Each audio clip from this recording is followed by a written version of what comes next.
Hi everyone, good afternoon. Hope you're all feeling very well today. Hopefully you've seen my books that I've published, which is Lana's Life Tips. Hopefully you can see it there.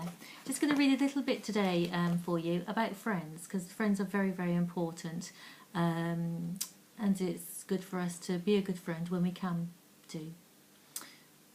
Right, one of the first quotes I did was, friends are those rare people who ask how we are, then wait to hear for an answer. That's by a guy called Ed Cunningham. So friends are those people you can rely on, hopefully. It doesn't matter how you met, at school, on the bus, at work, or by joining a group. Many of my close friends I met whilst working, and they're still very, very good friends today. Friends are like apples. They come in a wonderful mixture of varieties, and each will have their unique personality. You might have a friend who has you in stitches, but let's face it, she'd be crap for a crying session. One might be a fashion diva who was great to take along shopping. But it's rare to find a friend who will meet all of your needs. But hopefully you will have a friend you can trust, rely on, and who understands you. So what makes a good friend? And what makes an acquaintance? Well, friends will have something in common, something you share together and have a bond. A friend will always be there for you, even when you ring them at 2 o'clock in the morning. They will know your needs, even before you know them yourself. You will share secrets with a best friend that you could never ever tell anyone else. A best friend will always stick up for you, even when you're wrong. They will do crazy things like go to a spit and sawdust pub with you, because the guy you fancy goes there every Friday night. So what about acquaintances? Well, they're just people that you know, people you say hello to in the street, but you don't really share with them your deepest thoughts and part of your life, and you don't obviously see them regularly and might even not know their telephone number. But friends, remember, friends can change. They can come and go as your own interests change and as you grow older. When you play for a team, say at school or college, you'll make friends with your teammates. But once you stop playing, these friendships can dwindle away. You can, though, make a conscious effort to keep friendly with them, otherwise the bond will break. And being single, you'll spend more time with single people. Once you get married, you spend time with more married people. We want to talk about babies. Obviously your circle will probably be those people who've got babies, so you can talk about the best nappy on the market. And that's generally how it goes.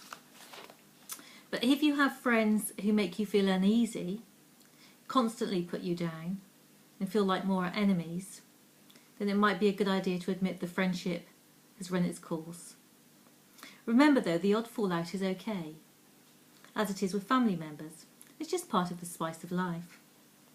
But if you have a friend that constantly lets you down, always finds faults and ridicules you, then they are not your friend. And it would be best to just say goodbye to the relationship. But it's not sometimes easy to just say, hey, I don't want to be your friend anymore. So what can you do? You could admit that you don't have that much in common anymore. You could start ignoring their phone calls and texts. But do what feels best for you. If you see them every day at the moment, it's a good idea to sort of like try and draw away from the friendship, building something new to your daily routine. So if they say, do you want to go to the pictures, you can say, sorry, I can't go today because I've got to go to netball practice, or something similar to that. The key thing is just keep busy so that you can't actually fit them into your life anymore, if you understand what I'm saying. And if you've got other friends within your own circle, obviously see those more often. And when friend A, the one you don't like, wants to join you by going out, just say yes, that's fine. But Susie will be coming along too, so that they know then that you're not their best friend anymore. The longer the gap between seeing them, phoning them, texting or emailing them, the better, as then the relationship will just naturally fade out until it disappears and they're no longer in your life. Now you can obviously find new friends that share your own interests and your own views and philosophies in life. And this actually will enrich your own life and give your world more meaning. If you're finding it difficult to make friends, then you do probably need to go and join some classes or groups. Doesn't matter what it is. Could be chess club, could be salsa, could be netball, could be football, could be anything that you might be interested in. So then you have a common bond between those people that you see on a regular basis and every week, and you've got something actually to chat about. You can chat about the salsa steps or the netball, or what did you think of the film last week, or whatever, and it actually helps with the friendships. But a true friend will always be there when you need them. They'll be at your side in your darkest hours. They'll listen to your jokes and laugh, even if they're not funny. And they'll listen to the same story over and over again as to why Jack dumped you. They'll get blisters walking around the shops because you need a new dress for Saturday night. And of course, they'll share that bag of chips with you, even though they haven't eaten all day. I hope you've got some good friends. And remember that you can always join groups and things in order to try and find friends. But remember that true friends don't put you down.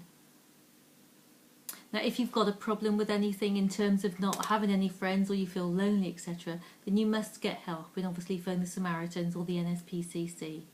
The phone numbers are readily available by Googling them. Thank you for listening today. Hope you've enjoyed this very short little video on staying close to your friends.